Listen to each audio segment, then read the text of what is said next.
Confesión Bautista de Fe. Confesión Bautista de Fe de 1689. Y hoy vamos a ver el capítulo número 10. Comenzamos a ver el capítulo número 10, que tiene que ver con el llamamiento eficaz. Yo no sé, hermano, cómo usted se ha sentido hasta ahora, pero a mí me ayuda muchísimo a hacer esta exposición. Unifica más la doctrina, hermanos, nos ayuda a tener un entendimiento claro de la fe que Dios nos ha dado, y es muy maravilloso. Y recuerde que todas las personas que quieren ser miembros oficiales de la iglesia deben haber visto todos los mensajes. Este es el mensaje número 36 de esta confesión. Es muy importante porque eso es lo que unifica la fe. Amén. Una iglesia unida es teniendo el mensaje unido. Bien, terminábamos nosotros hace 8 días acerca del libre albedrío. Prácticamente decíamos que el hombre no tiene libre albedrío, hablando del pecador, no tiene libre albedrío que tiene muy mínimo, ya que se trata de algo natural nomás, pero espiritualmente está muerto en sus delitos y pecados. Hermano, y esto debido a la caída. Antes de entrar a ver el llamamiento eficaz, quiero decirles que cuando el hombre cayó, aunque esto obviamente fue decretado por Dios, pero obviamente la responsabilidad está en el hombre. Cuando el hombre cayó en pecado, Dios tenía 3 opciones con ese hombre pecador. La primera opción que tenía era destruirlo. Falló, vamos a acabar con esta humanidad, y por qué no con la misma tierra, y hacer una tierra diferente y hacer otros seres humanos, o si eran seres humanos, otros seres diferentes. Dios pudo aniquilar con la humanidad, no lo hizo. La segunda opción que el Señor tenía era venir y rescatar a toda la humanidad, salvarlos a todos. Lo que hoy día profesan, lamentablemente muchos cristianos evangélicos profesan por una salvación universal, al punto que dicen que el último que se arrepentirá será el mismo diablo. Y eso lo hay. Existe hoy día salvación universal, es decir, Cristo vino, Dios quiso rescatar al mundo, así que envió a su Hijo amado a morir por todo el mundo, y Cristo murió por todo el mundo, salvación universal, y al final todos van a ser salvos. Fue la segunda opción, pero no lo hizo. ¿Por qué? Porque la Biblia dice que ahora mismo hay muchos en el infierno, y la gran mayoría de esta humanidad va para el infierno. Eso es claro en la palabra de Dios. Soy de los que creo que un 25%, pienso yo, será salvo. No soy tan positivo para pensar que es que no tengo retorno, ok, gracias. No soy tan positivo para pensar que un 50%. Soy bien positivo para pensar que un 25%, obviamente no es doctrina, solamente es un pensamiento mío, basándome en la parábola del sembrador, nada más. De la semilla, cómo cayó en diferentes campos, y solamente un campo, 25% salvos, pero la realidad yo creo que es mucho menos, hermano. Lamentablemente es así. El Señor no destruyó a toda la humanidad, el Señor no quiso salvar tampoco a toda la humanidad. Entonces, ¿qué hizo? El Señor, hermano, para su justicia, que le da gloria a Él, determinó condenar a la gran mayoría de la humanidad para su justicia, y eso exalta su justicia, y para exaltar su gracia y su misericordia decidió salvar a los que Él quiso, un grupo muy minúsculo. Gloria a Dios, somos nosotros, hacemos parte de eso. Así que esa fue la opción que el Señor tomó, pero como todos estábamos condenados, el Señor tuvo que hacer algo, porque dejamos claro, con ese libre albedrío el hombre no podía tomar ninguna decisión. El hombre no podía tomar la decisión de venir a Dios, el hombre no podía tomar la iniciativa de poder ser salvo, ni quería ser salvo, ni podía ser salvo. Así que la iniciativa fue de Dios, y por eso capítulo número 10 del llamamiento eficaz, se requería del llamamiento de Dios. Y eso lo vamos a ir mirando claramente. Y vamos a mirar el párrafo número 1 de la confesión. Yo ahí tengo unas confesiones fotocopiadas, si alguien no la tiene, por favor, aquí hay 4. Todos tienen la confesión, ¿verdad? Si alguien no la tiene, párese por favor ahí y la cogen, que ahí está ahí. Fotocopiada, pero no importa, pero le sirve. Capítulo número 10 del llamamiento eficaz. Hoy voy a comenzar una pequeña introducción, mi amado hermano. Y esta pequeña introducción la voy a tomar en 2 puntos. Punto número 1, la realidad del llamamiento. La Biblia registra que hay una realidad del llamamiento. Y podemos encontrar en las Escrituras, y le voy a mostrar solo tan siquiera 2 pasajes, cómo Dios llama a toda la humanidad a que vengan a Él, a que le busquen. ¿Y esto por qué así?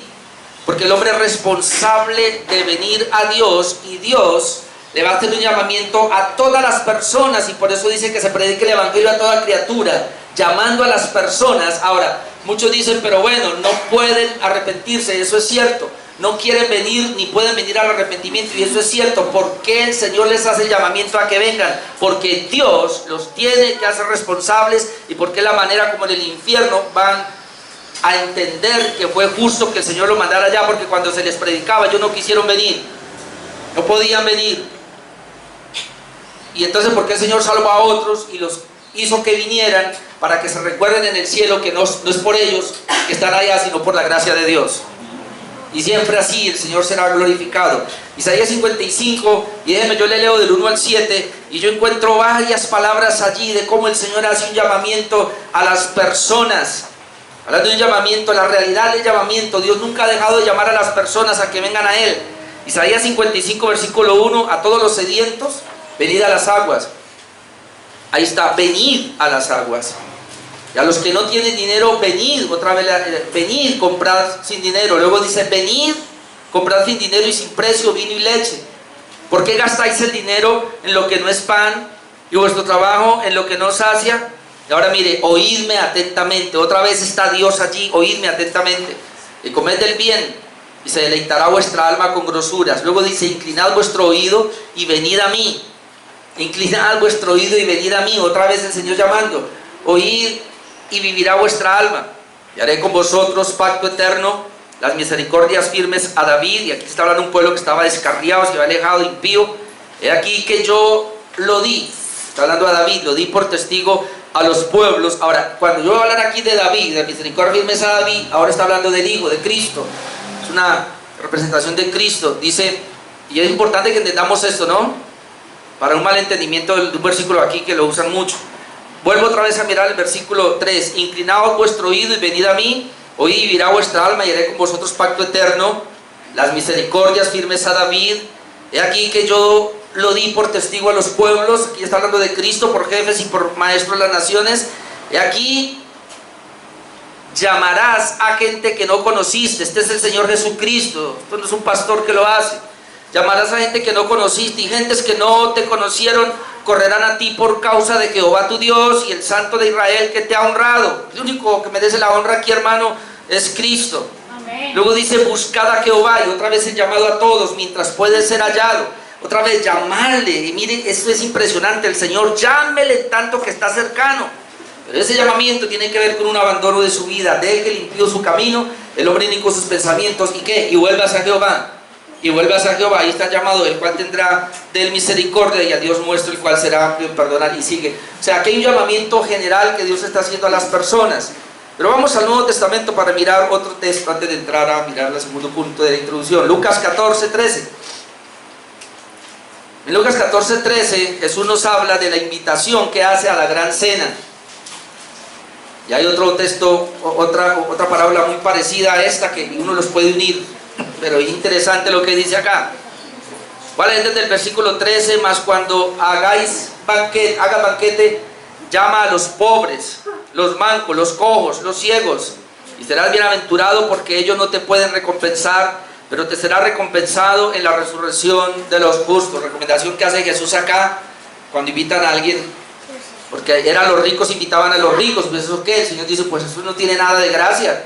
Si usted le va realmente a hacer una obra de beneficencia, pues entonces invita a los que no pueden. Pero usted le invita a una persona con dinero, y luego usted va y le invita otra vez, pues ¿qué está haciendo?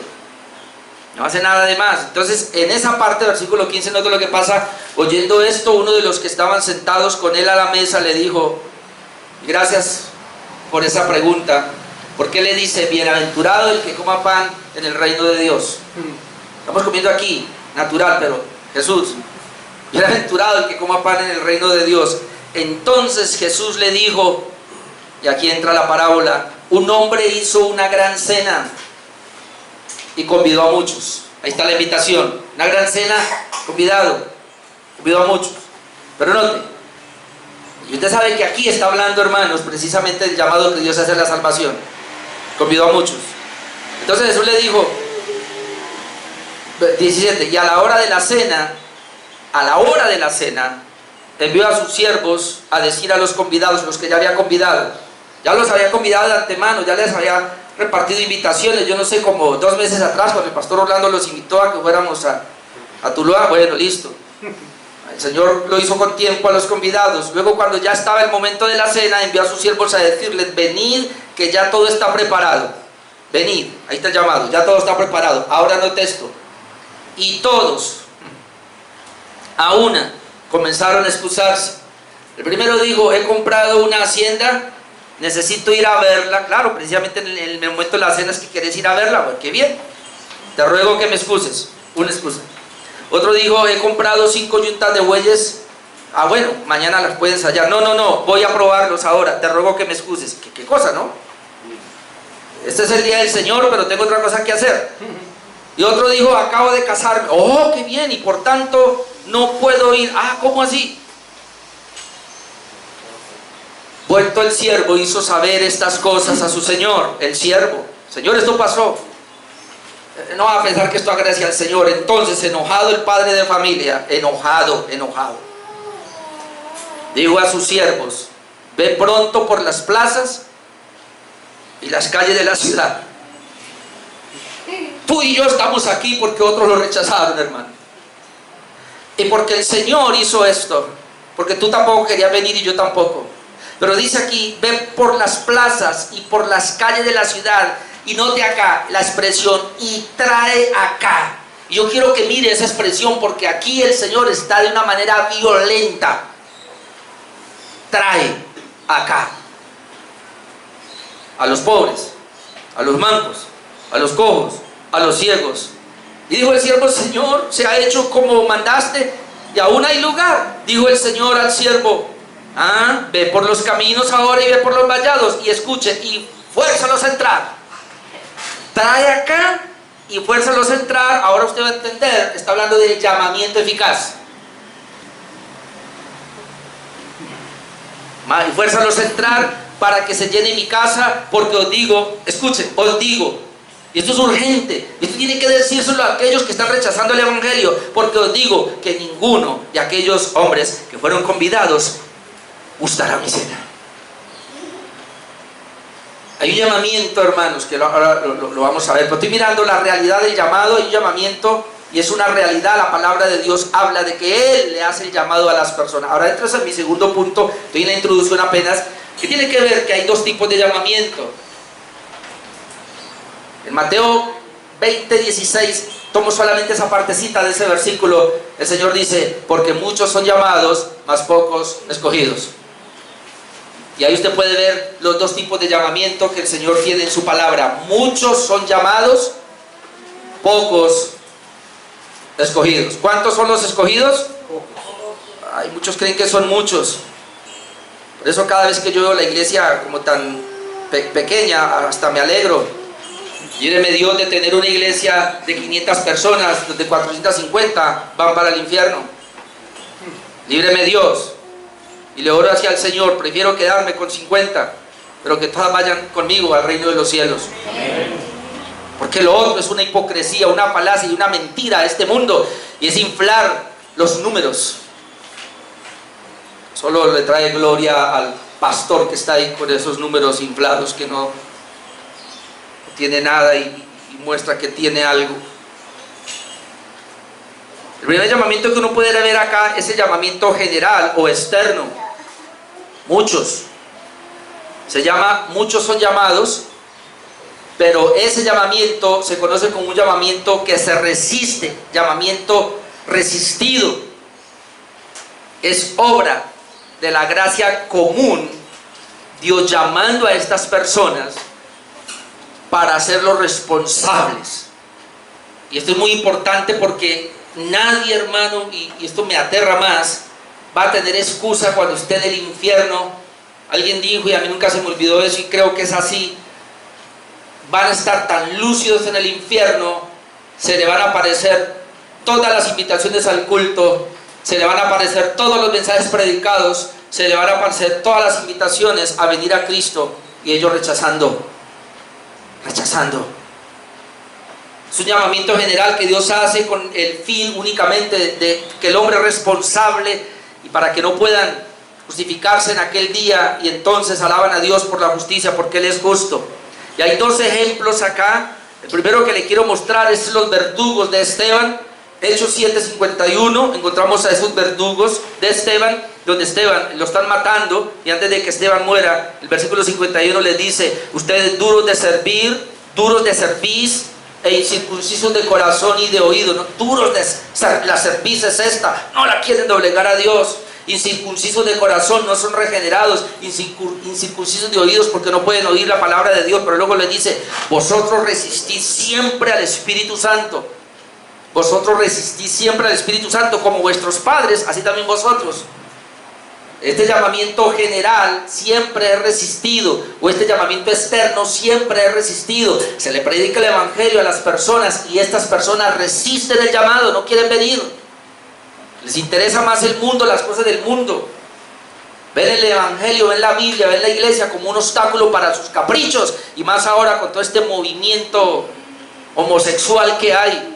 Que ahora yo pensaba esta mañana, hermano, déjeme decirle que la homosexualidad, esta degradación, es lo peor que le pudo pasar a la humanidad. Para mí sigue siendo el pecado más atroz, no lo comparo con ningún otro, porque es decir en la cara a Dios: estoy en contra de lo que tú hiciste, este no fue el diseño. Y sabe, yo pensaba esta mañana cuando oraba, le decía: Señor, esto es tan aterrador, que cuando estábamos hablando hace 8 días del libre albedrío, estábamos diciendo nosotros que las personas tienen libertad de actuar según la naturaleza. Es decir, el hombre es tan pecador que el hombre actúa según su naturaleza. Y déjeme decirle que Dios hizo hombre, hizo mujer, y el hombre debe actuar según su naturaleza. Y él es un varón. La mujer debe actuar según su naturaleza, y es una mujer. Lo demás es una degradación. Por eso lea la Biblia y verá que es el pecado el Señor más condena. He encontrado 3 ciudades en el Antiguo Testamento en las cuales Dios las destruyó por ser sodomitas.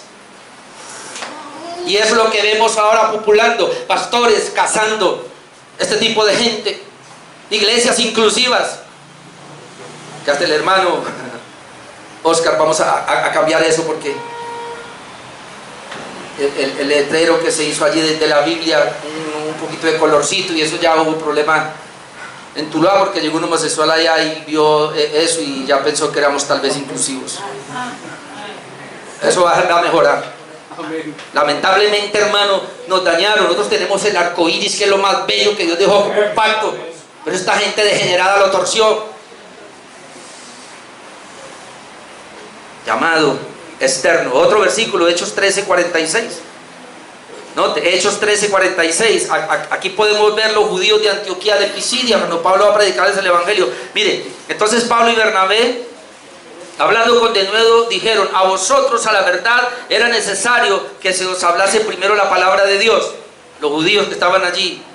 Mas, puesto que la desecháis, estos judíos desecharon la palabra de Dios, dice: y no os juzgáis dignos de la vida eterna, y aquí nos volvemos a los gentiles. Usted puede ver, hermano, este llamamiento es un llamamiento externo. ¿Y por qué este llamamiento externo? Porque todos tienen que escuchar el Evangelio. Es más, y no se asuste, pero si algún pueblo o alguna persona, alguna familia no le llegó el Evangelio, Dios no tenía intenciones ni siquiera de salvarlo. Así que no se asuste. La responsabilidad de nosotros es ir a donde más podamos a llevar el Evangelio. No a convertir personas, es a llevarle el Evangelio, hermano. Usted no lleva una misión de salvar a nadie, ni de convertir a nadie. Amén. Su misión es predicar el Evangelio. Amén. Dios es el que se encarga de saber a quién va a salvar a través de esa predicación, no nosotros.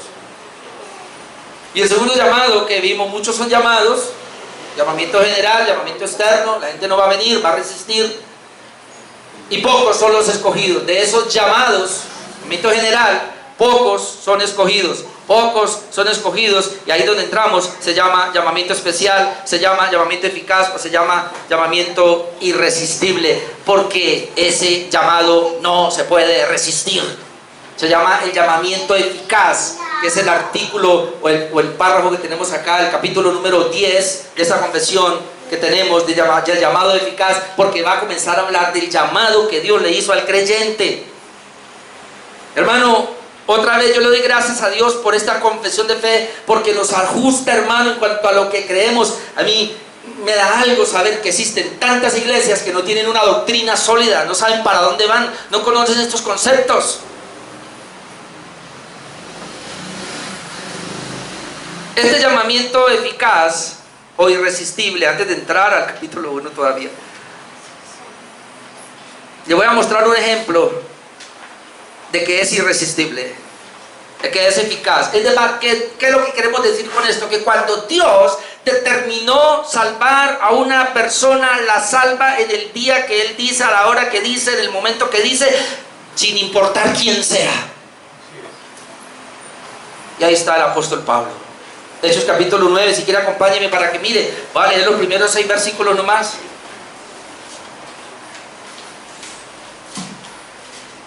Hechos 9:1. ¿Sabe quién es Pablo? Dice que Saulo, respirando a una amenaza sin muerte contra los discípulos del Señor. ¿Usted puede pensar eso?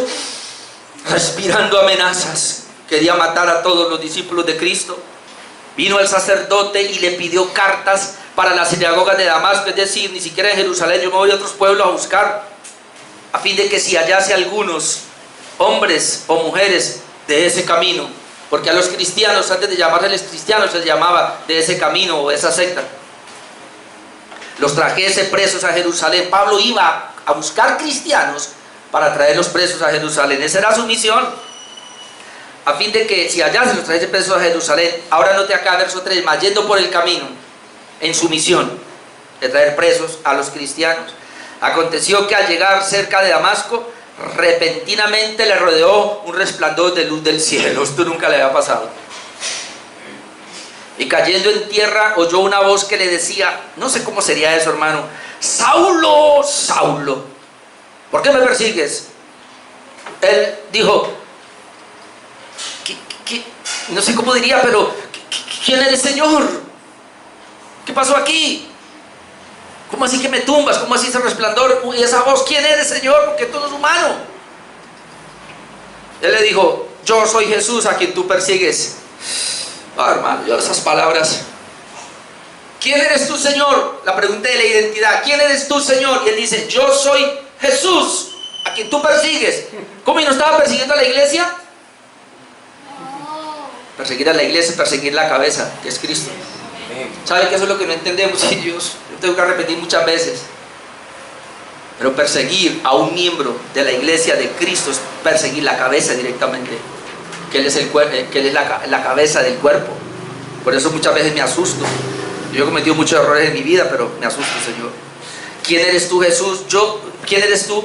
Le dijo, yo soy Jesús a quien tú persigues. Luego le dice, dura cosa, te dar cosas contra el aguijón. ¿Sabe qué estaba pasando? Que el aguijón es un chuzo que se ponían aquí para hacerle al caballo. Y lo que está diciendo es, mira, ahí está ese chuzo, digámoslo así, coloquialmente, y usted le está dando golpes. Usted mismo se está haciendo daño. Dura cosa te dar cosas contra el aguijón. Y él temblando, temeroso, hermano, temblando. Temeroso, imagínense semejante valiente que iba con un ejército a traer presos a Jerusalén, ahora está temblando ante ese ser que estaba persiguiendo. Y dice que temblando y temeroso dijo, Señor, ¿qué quieres que yo haga? La pregunta del compromiso, la pregunta del servicio, la pregunta que va a determinar si realmente eres un hijo de Dios. Si tú eres mi Señor y mi Salvador y me has salvado porque me derribaste, yo no tengo otra cosa que ofrecerme a ti el servicio. ¿Qué quieres que yo haga?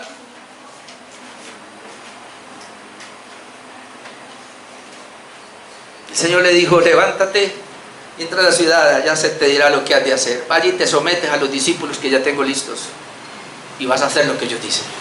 Pablito. Pablo buscaba la salvación. Fue llamado Pablo antes, claro. Conocía el Antiguo Testamento al derecho. Sabía del Mesías. Pero cuando lo tiene enfrente, usted no es. ¿Por qué? Porque nadie va a reconocer al Mesías a menos que Dios le haga un llamado interno, un llamado eficaz en ese corazón, un llamado que se llama irresistible. Tú y yo hemos sido salvos por el llamado interno de Dios, por el llamado eficaz, por el llamado irresistible. Si no, no hubiéramos respondido al Evangelio. Y si hubiéramos respondido a las ofertas de este Evangelio humanista, que con el tiempo hubiéramos salido corriendo. Espero no ser así, pero muchos de los que hoy día han colgado, como dijo la misma palabra, colgaron la guitarra, ¿no? Los instrumentos, dejaron ahora el Evangelio. Muchos son familiares suyos que están agotados por ahí en un rincón, que ni quieren ir a una iglesia. Confío que no vayan a ser así, que no tuvieron un llamado genuino, sino que se dejaron convencer por todo lo que ofrecieron materialmente.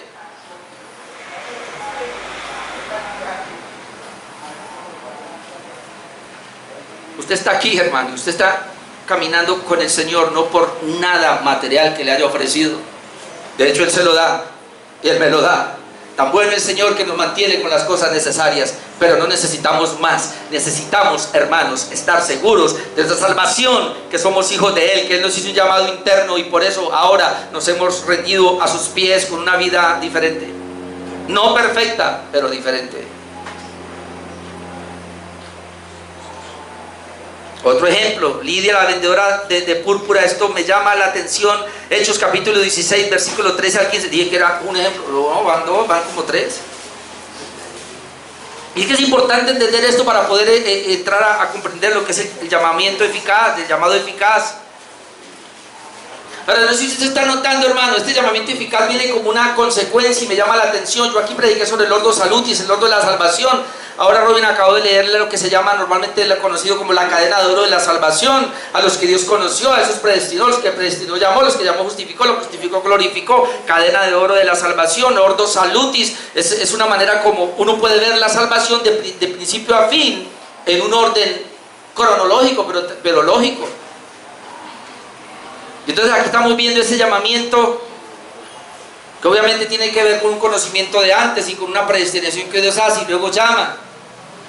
Y entonces aquí tenemos Hechos 16, versículo 13, que yo sé que es el texto que más se usa, pero es que es impresionante ese versículo cuando uno lo mira de una manera bien cerquita, que es lo que quiero hacer. Hechos 16, 13. Pablo creo que estaba en Filipos, y él llegando a Filipos dice, y un día de reposo, Pablo, no recuerdo si iba con Silas allí, dice que un día de reposo salimos fuera de la puerta, junto al río, donde solía hacerse la oración. Escuche, en la orilla de un río se hacía la oración, porque no había, en Filipos no había 12 judíos para establecer una sinagoga. Se necesitaba 12 judíos varones para establecer una sinagoga. No la había, porque Pablo cuando llegaba a cada ciudad siempre llegaba a una sinagoga judía. Aquí no pudo, no había sinagoga. Entonces, ¿qué hacemos? Se dio cuenta que junto al río había un lugarcito de oración, unas mujeres estaban orando allí. Entonces dice aquí que se hizo junto al río donde solía hacerse la oración, y sentándose hablamos a las mujeres que se habían reunido. A varias mujeres reunidas allí, Pablo comienza a hablar. Verso 14, entonces una mujer llamada Lidia, vendedora de púrpura, de la ciudad de Tiatira, que adoraba a Dios, estaba oyendo. Ojo lo que le voy a decir. Reunión de oración, estaban orando las mujeres. Pablo dice que ella adoraba a Dios con las mujeres. Míreme, pero equivocados. Ahora note lo que pasó aquí. Dice que ella adoraba a Dios, pero había algo, estaba oyendo. Aquí se centra en Lidia, que además de que oraba, adoraba a Dios, pero tenía algo, y era que estaba oyendo a lo que Pablo decía. Y note ahora, y el Señor abrió el corazón de ella para que estuviese atenta a lo que Pablo decía. El Señor abrió el corazón de ella. Aquí se llama el llamamiento eficaz o la regeneración. El Señor le dio un nuevo corazón, o el Señor la regeneró, o el Señor le hizo nacer de nuevo, para que pudiera estar atenta a lo que Pablo decía. Y cuando fue bautizada y su familia, mire cómo salta. Ya la bautizaron y a su familia también. Nos rogó diciendo: si habéis juzgado que yo sea fiel al Señor, entrad en mi casa y posad. Y nos obligó a quedarnos. No fueron las mujeres todas, fue una sola mujer. Y esa mujer, a diferencia de las demás, respondió al Evangelio porque Dios le abrió el corazón. Si Dios no le abre el corazón, esta mujer pasa como otro maestro más. Aquí uno que llama Jesús pasó, nos enseñó y hasta luego. O por aquí pasó un representante de Jesús, el apóstol Pablo nos habló y hasta luego, y no pasó nada. Y seguían orando allí. Ojalá que aquí no pase. Pero hay una cantidad de llamados cristianos que están orando, están levantando las manos al Señor en adoración, aún le están sirviendo, pero no sé a qué clase de Dios, porque mientras no esté regenerado, eso no sube al Dios de la Biblia, eso no sube al Dios verdadero. Porque como dijimos hace 8 días, lo único que sirve es el trabajo de Dios en nuestras vidas.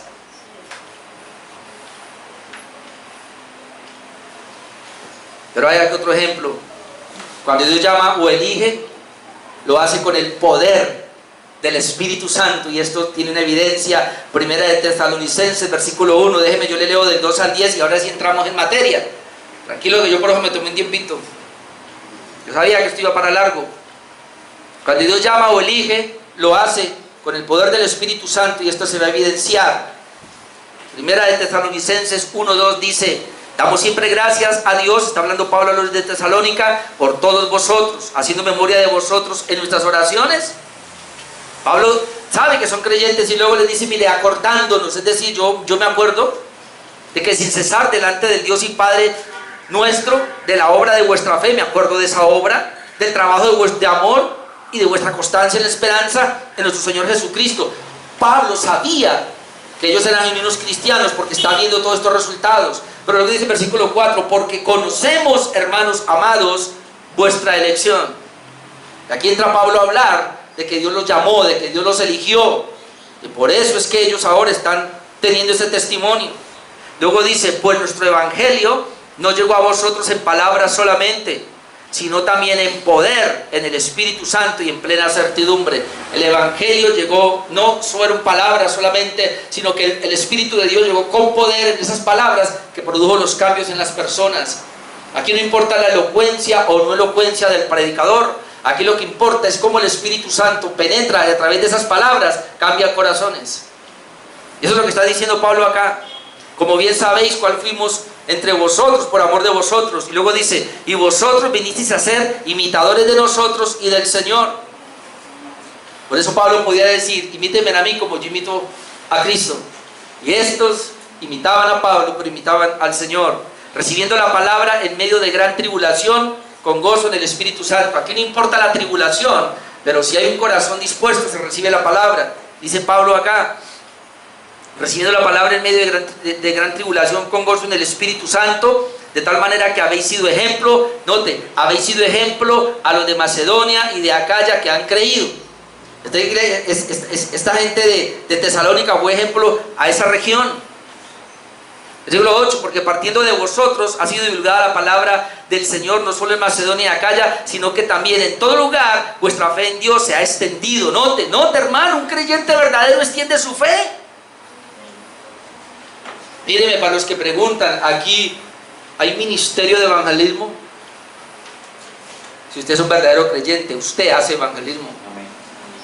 No necesitamos poner aquí un programa de evangelismo y no que venga, ustedes salen con 2 o 3 a tocar las puertas como los testigos de Jehová, y por qué no toca la de su vecino, la de su familia mejor.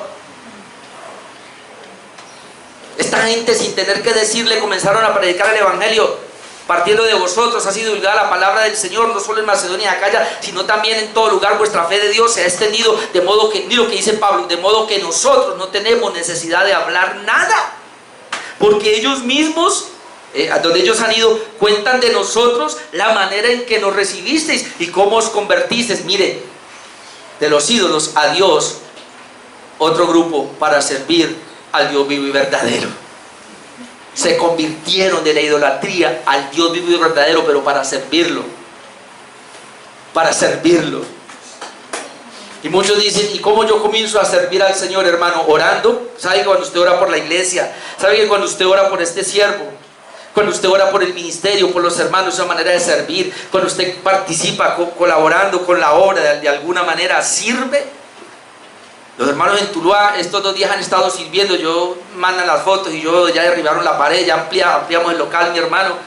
Y eso es precioso verlos trabajar. Ah, no puedo. Entonces, bueno, Dios le da dinero, colabore con eso también entonces.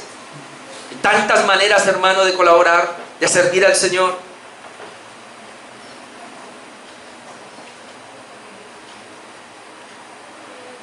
Ahora sí, quería aclarar esto. Ahí el Señor hace un llamamiento a todas las personas, un llamamiento externo, de la gracia común, para que no se queden sin una responsabilidad. Pero en ese llamamiento externo que hace, hay un llamamiento interno, llamamiento de corazón, llamamiento eficaz o llamamiento irresistible. Y esto solo lo hace a los elegidos. Ahora vamos a la confesión. Párrafo número 1 de nuestra confesión, hermano. Capítulo número 10, el llamamiento eficaz. Tiene 11 secciones, pero tranquilo. Yo voy a resumirla en 5 nomás. Tiene 11 secciones. Que Dios me ayude acá con el tiempo. Ya viene dicho todo esto, no necesito esforzarme mucho. Voy a leer, dice el párrafo allí. Y el título podemos ponerle visión general del llamamiento eficaz. Párrafo 1, visión general del llamamiento eficaz. Es una visión general porque luego vamos a ver 3 párrafos más, y en esos otros párrafos, porque creo que tiene 4 la confesión, en los otros párrafos va a hablar más de este llamamiento eficaz, pero vamos con el primero, que es una visión general. Ahora yo creo que usted va a entenderlo mucho mejor después de toda la exposición que le hice. Mire, dice: aquellos a quienes Dios ha predestinado para vida, tiene a bien en su tiempo señalado y aceptable, como le pasó a Pablo, llamar eficazmente por su palabra y espíritu, sacándolo del estado de pecado y muerte en que están por naturaleza, llevándolo a la gracia y a la salvación por Jesucristo, iluminando de modo espiritual y salvador sus mentes, a fin de que comprendan las cosas de Dios, quitándoles el corazón de piedra, dándoles un corazón de carne, renovando sus voluntades y por su poder omnipotente, induciéndoles a querer hacer lo bueno, llevándoles eficazmente a Jesucristo, pero de modo que acuden a Él con total libertad, habiendo recibido por la gracia de Dios la disposición para hacerlo. Eso fue lo que ya enseñé prácticamente. Pero déjeme aquí que aprendemos 5 cosas en esta sección, en este primer párrafo de este capítulo 10. Aprendemos 5 cosas. Lo primero que aprendemos, hermanos, es que este llamamiento eficaz está ligado a la predestinación. Es decir, los recipientes son los predestinados y el autor de ese llamamiento es Dios el Padre. Dios el Padre es el que llama a quien Él quiere. Tiene misericordia de quien Él quiere. Nadie merece la misericordia de Dios. Por eso, hermanos, cuando venimos aquí a la doctrina de la gracia y pasamos por la depravación total, es muy importante esa enseñanza, esa doctrina. ¿Por qué? Porque ahí comprendemos que el ser humano está perdido, merece el infierno, merece la condenación. En ese sentido, entonces, a los que Dios llama es pura gracia. No merecemos, no merece nadie. Por eso comienza hablando en esta parte entonces de ese llamamiento eficaz. Está ligado a la predestinación. Dice: a aquellos a quienes Dios ha predestinado para vida. Las 2 primeras secciones. A aquellos a quienes Dios ha predestinado para vida. Es Dios quien ha predestinado para vida. Y vamos a mirar entonces Romanos 8, 29 al 30, que es el texto donde nos lleva la confesión, que Rubén había leído esta mañana. Porque a los que antes conoció, Romanos 8, 29, a los que antes conoció, también los predestinó. Y permítame, yo le digo algo acá, porque las iglesias arminianas han enseñado que la predestinación se debe al previo conocimiento de Dios. Y claro, estamos de acuerdo, pero en la interpretación errada que ellos tienen es que Dios vio de antemano quién iba a creer, quién se iba a arrepentir o quién iba a responder al Evangelio y por eso lo predestinó. No, hermano, nosotros creemos es en la presencia de Dios, el previo conocimiento de Dios. Dios conoció antes porque Él los había amado. Porque esta palabra, a los que antes conoció, es a los que antes amó, los conoció en el sentido de que Él quiso que esos fueran los que Él iba a tener, los que iba a salvar. La predestinación, que es antes, ¿verdad?, de un destino, Dios los destinó a la salvación, pero porque Él así lo quiso, así los amó, no porque Él vio algo en la persona. Dios no vio en ti nada, ni en mí no vio nada. Sí vio algo, pecado. Y Él decidió, pero eso está en Él. Entonces ahí se responde la pregunta, ¿por qué a unos sí y a otros no? Eso está en Él. Porque todos merecíamos el infierno, pero Él determinó, Él así lo quiso, hermano. Si esto no le lleva a ser un mejor cristiano, entonces no sé qué lo va a llevar a ser un mejor cristiano. De saber que Él lo hizo. No había nada en mí. Me conoció. A los que antes conoció, el Señor estaba ahí. A esos predestinó. ¿Pero para qué?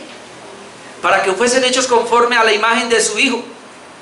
Y luego dice que para que Él sea el primogénito entre muchos hermanos, de tal manera que si tú y yo no estamos siendo acorde a la imagen de su Hijo, no estoy ahí.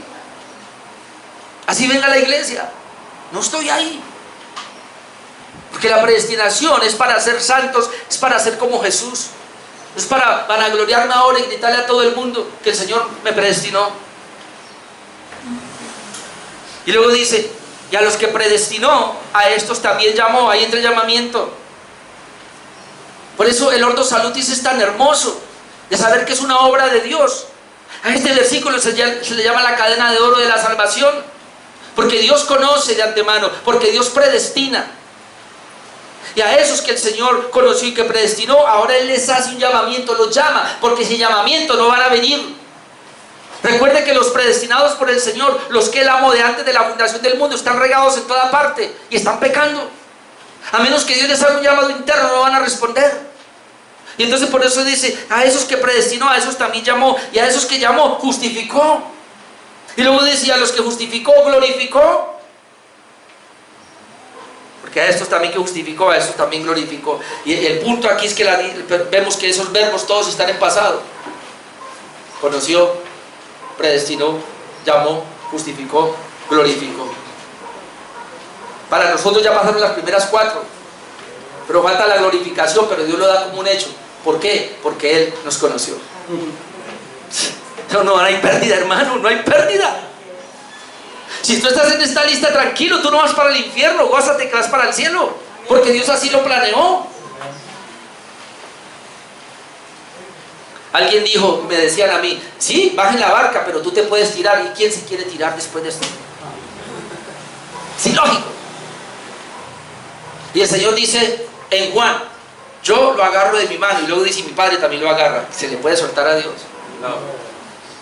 Que la gente tiene una idea de la predestinación toda rara, cree que esa es la idea que tienen. Cuando no entienden estos conceptos, ¿sabe qué nos dicen? Ay, ¿usted cree en eso? ¿Usted cree que Dios solamente va a salvar a los que Él predestinó? Es decir, y si hay gente que Él predestinó y no quieren venir, o sea, los va a arrastrar así a la fuerza, los va a entrar al cielo. Y si hay gente que no predestinó y ellos quieren ir, entonces los va a rechazar. Eso es no conocer la depravación total del hombre, hermano. Por eso todas estas doctrinas son tan preciosas que se van uniendo. Es un tejido tan maravilloso. Por eso comenzamos a hablar de qué es la Biblia, de quién es Dios, su carácter. Hablar de quién es el hombre, cómo está. Hablar de la obra de Cristo maravillosa, del libre albedrío y ahora el llamamiento. Y a partir de ahora, hermanos, todo lo que vamos a ver por los próximos 7 capítulos, ¿sabe de qué se va a hablar? Del Ordo Salutis. Eso es lo que vamos a hablar. Número 1, le dije entonces, llamamiento eficaz. Número 2, hay un día o fecha especial de dicho llamado, al que no se puede resistir. Es decir, Aquí se habla de la vocación y la eficacia del llamamiento en el tiempo señalado por el Padre, y esto es algo absoluto. Esto lo hace Dios de una manera tan perfecta. Vamos a las sesiones 3 y 4. Tiene a los que dice, ya muy predestinó, tiene a bien en su tiempo señalado y aceptable llamar eficazmente. No es en el tiempo de la persona, es en el tiempo de Dios. Por eso a muchos de nosotros, en el caso mío, tuve el privilegio de nacer en un hogar cristiano, yo digo mitad y mitad, porque yo recibí todo el tiempo el ejemplo de mi mamá enseñándome la palabra, y el ejemplo de mi papá, que lo vi muchas veces borracho y con mujeres y fumando y todo eso, escuchando música. A veces ponen por ahí musiquita y yo a veces la canto acá y mi esposa me mire. Canciones viejas de cantina y las tengo en mi memoria. ¿Qué pasó, hermano? Yo era el Al Capone de mi papá, ahí está mi mamá y lo puede decir. No sé cuántos años tenía, 4 o 5 años, no sé, y él tenía la radiola ahí con sus discos, y él me mandaba que yo le pusiera, póngame tal disquito, y yo lo ponía, y yo todas esas canciones las tengo acá, de Antonio Aguilar, bueno. ¿Por qué estoy diciendo eso? Porque tuve el privilegio, hermano, y a los 16 años el Señor hizo su obra en mi corazón, porque yo de niño iba a la iglesia, me llevaban, pero yo iba a regañadientes. Pero un momento a los 16 años donde experimenté algo en mi corazón. A partir de ahí obviamente le he fallado al Señor las veces que se puede pensar, pero aquí estoy, por la gracia de Él. En el tiempo, por eso dice, tiene a bien en su tiempo señalado y aceptable llamar eficazmente. Es decir, cuando el Señor, mire, si hay un elegido por ahí, yo tengo esa idea de que Él puede resistir el llamado hasta el momento el que Dios ha determinado cuando lo trae. Por eso a muchos aquí los trajo ya más hechitos.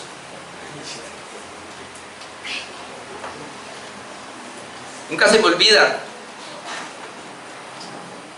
de un anciano en la iglesia. Ya tenía como 70 años. Y un muchacho llegó como de 18 años y recibió el evangelio, pues en ese tiempo recibió la gracia. Y el anciano lloraba. ¿Por qué llora? Joven, yo hubiera querido a esa edad haber recibido el evangelio. Yo ya tenía más de 60 años cuando recibí el evangelio. Y ya lo que me queda para servir al Señor es muy poco. Usted tiene toda la juventud por delante. No despreciemos, hermano. Yo cada vez me siento más allá. Es en serio. Digo, Señor, dame fuerza y vitalidad para seguir.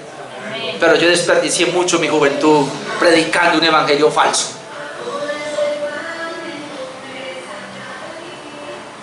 Voy a poner el ejemplo y voy a leer rapidito porque se me va, pero mire, este es el ejemplo del momento preciso. Hay muchos, pero este me encanta mucho, así que se lo leo rápido. Aquí quería hacer énfasis. Lucas 19, 1 al 10. Usted ya la conoce, así de que corro.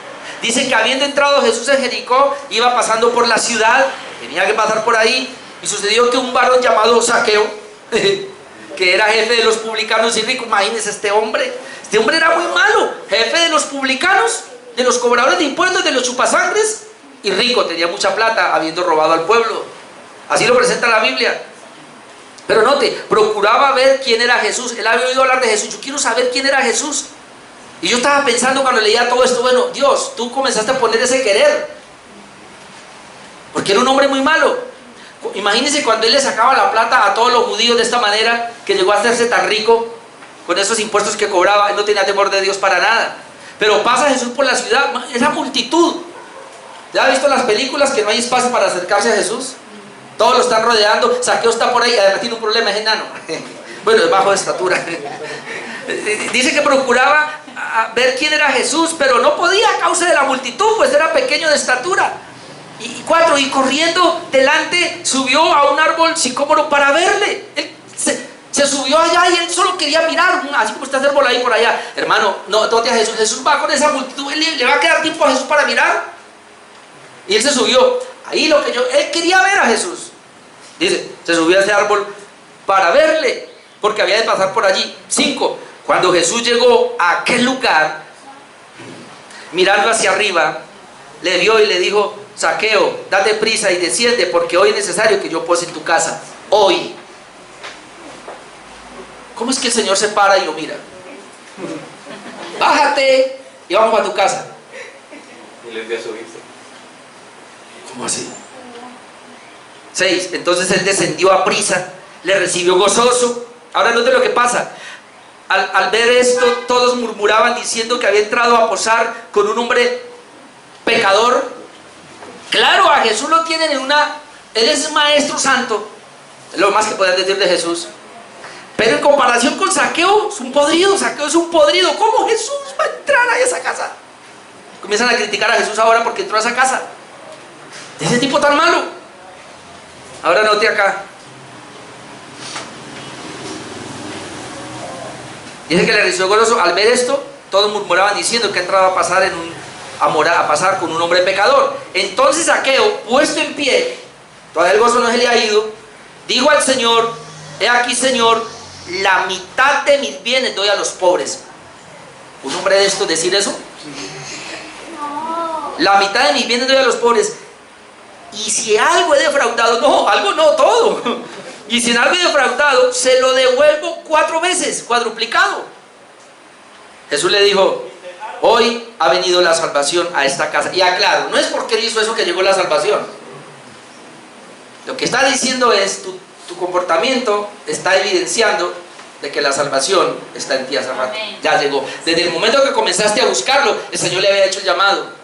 Eso se llama llamamiento eficaz, hermano. Nadie quiere venir. Zaqueo hubiera estado allí. Ah, Jesús, loco. Sigamos aquí nosotros. Y luego dice, Jesús le dijo: hoy ha venido la salvación. Ese es el punto de la confesión que está señalando. Es hoy, cuando Dios determinó salvar a una persona, esa persona viene. Primera de Corintios 1, 23 y 24. Pero nosotros predicamos a Cristo crucificado, para los judíos ciertamente tropezadero, mas para los gentiles locura, mas para los llamados, mas para los llamados, llamado interno, así judíos como griegos, Cristo, poder de Dios y sabiduría de Dios. ¿Cómo es posible que la cruz de Cristo, cómo es posible que el evangelio, hermanos, para algunos es locura, para algunos es tropiezo? Pero dice aquí claro, pero para los que son llamados, llamamiento eficaz, Cristo es poder de Dios y sabiduría de Dios. Se le presenta el evangelio a una multitud, todos se van y de repente queda uno tocado por el evangelio, porque el Señor tuvo que hacerle un llamado. Nadie responde eficazmente al llamado si el Señor no cambia su corazón. Eso se le conoce como la regeneración, obviamente, a esa parte. Número 3, este llamamiento eficaz es por la palabra y el Espíritu Santo. Nos habla de los medios que son necesarios. Los medios son la palabra de Dios y el Espíritu Santo. Dice así: a aquellos a quienes Dios ha predestinado para vida, tienen a bien en su tiempo señalado y aceptable llamar eficazmente por su palabra y el Espíritu. Secciones 5 y 6. Y entonces vemos a Santiago 1:18, hermanos. Dios da la regeneración o da ese llamado usando la palabra de Dios y usando el Espíritu Santo. Los dos son necesarios. Vamos con la primera, la palabra de Dios, Santiago 1:18. Él de su voluntad nos hizo nacer por la palabra de verdad, para que seamos primicias de sus criaturas. Dios, en su sabia voluntad, nos hizo renacer, nuevo nacimiento por la palabra de Dios. Otro texto de la palabra, primera de Pedro 1, 23 al 25. Siendo renacidos, ahí está el nuevo nacimiento. No de simiente corruptible, sino de incorruptible, por la palabra de Dios que vive y permanece para siempre. ¿Qué fue lo que dio aquí? La palabra de Dios. Porque toda la carne es como hierba y toda la gloria del hombre como flor de la hierba se seca, la flor se cae, mas la palabra del Señor permanece para siempre. Y esta es la palabra que por el Evangelio os ha sido anunciado. Ahora vamos a mirar 2 textos nomás del Espíritu. Juan 3, 3 al 6. Respondiendo Jesús le dijo: de cierto digo, cuando habla con Nicodemo, que el que no naciere de nuevo, ahí habla del nuevo nacimiento, no puede ver el reino de Dios. Nicodemo le dijo: ¿cómo puede un hombre nacer? Nicodemo está hablando del primer nacimiento, siendo viejo. ¿Puede acaso entrar por segunda vez en el vientre de su madre y nacer? Respondió Jesús y le dijo: de cierto digo, que el que no naciere de agua y del Espíritu. Y quiero aclarar ahí, según mi concepto, según lo que yo entiendo, agua y espíritu aquí, agua ahí no es palabra. Aclaro, hermanos, se nace de nuevo por el Espíritu y por la palabra de Dios. Dice que el 95% de los reformados creen que esta agua aquí es palabra. Yo no puedo. Con otros 5% de reformados no podemos. ¿Por qué? Porque aquí está hablando de los dos nacimientos, el nacimiento virginal y el nacimiento espiritual. El que no naciere de agua es el que no naciere del primer nacimiento que está hablando Nicodemo, volver al vientre de la madre y nacer del Espíritu. Y ahora le aclaro el contexto por qué. Dice Jesús en el verso 5, Jesús dijo, de cierto digo que el que no naciere de agua y del Espíritu, dos nacimientos, no puede entrar en el reino de Dios. Luego dice, lo que es nacido de la carne, es el agua, el vientre, carne es. Y lo que es nacido del Espíritu, ve dos nacimientos, del Espíritu es.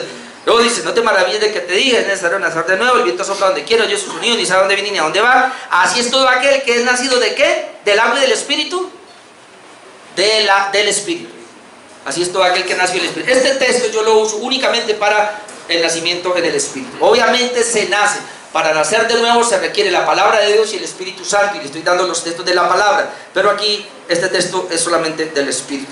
Segunda de Corintios 3, 6 también nos habla del nacimiento del Espíritu. Dice, siendo manifestado que sois cartas de Cristo expedidas por nosotros, escrita no con tinta, sino con el Espíritu del Dios vivo, no en tablas de piedra, sino en tablas de carne y de corazón. Versículo 6, el cual asimismo nos hizo ministros competentes de un nuevo pacto, no de letras, sino del Espíritu, porque la letra mata, esta es la ley, mas el Espíritu vivifica. Entonces, ¿qué es lo que en el llamamiento que el Señor hace eficaz? Él usa la palabra y el Espíritu Santo. La palabra sola no funciona, el Espíritu Santo solo tampoco. Por eso nosotros somos personas de la palabra y del Espíritu. Amén. Es la única manera para traer al Señor la regeneración. Número 4, este llamamiento eficaz trae la regeneración o nuevo corazón, es decir, hay un cambio de muerte a vida, y esto lo comprenderemos porque hay un deseo por las cosas de Dios. Y entonces aquí vamos a mirar la sesión 6, 7, 8 y 9. Dice, sacándolos del estado de pecado y de muerte en que están por naturaleza, llevándolos a la gracia y a la salvación por Jesucristo, iluminando de manera espiritual y salvador sus mentes, a fin de que comprendamos las cosas de Dios, quitándoles el corazón de piedra y dándoles un corazón de carne. Brevemente, 2 Timoteo 1:9 dice, quien nos salvó y llamó, ahí está el llamamiento, y luego dice con llamamiento santo, es el llamamiento eficaz, no conforme a nuestras obras, nos llamó, nos predestinó, no conforme a nuestras obras, sino según el propósito suyo y la gracia que nos fue dada en Cristo Jesús antes de los tiempos. Primera de Corintios 2, 10, 12 dice, pero Dios nos las reveló a nosotros por el Espíritu, porque el Espíritu todo lo escudriña, aún lo profundo de Dios. Y nosotros, versículo 12, no hemos recibido el Espíritu del mundo, sino el Espíritu que proviene de Dios, para que sepamos lo que Dios nos ha concedido. Es decir, cuando Dios, por la palabra y el Espíritu Santo, hace ese llamamiento eficaz, las personas comienzan a comprender lo que antes no habían comprendido, comienzan a entender el Evangelio que antes no lo habían entendido. La hermana Virgelina está aquí, ella me lo confesó. Los primeros 3 años en la iglesia me dijo, así me lo digo, yo no entendí ni pío. Ahora, yo entiendo, ella tenía un trabajo y llegaba, a veces se me arrullaba en la última parte que decía.